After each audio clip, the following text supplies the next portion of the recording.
There's currently a winter storm apparently going on. Media says that it's pretty bad, but I don't really trust the news, so let's go check it out.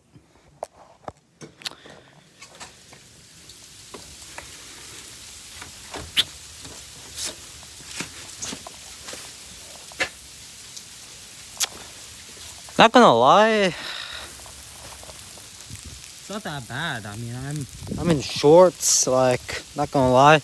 Like, I gotta take off my jackets. It's not that cold, honestly out here in Louisiana. This is just normal Canadian weather, but for us down here in the south, I guess it would be a bit, more abnormal. But yeah, if anyone's wondering what the winter storm is like here in Louisiana, Here you go. Yeah.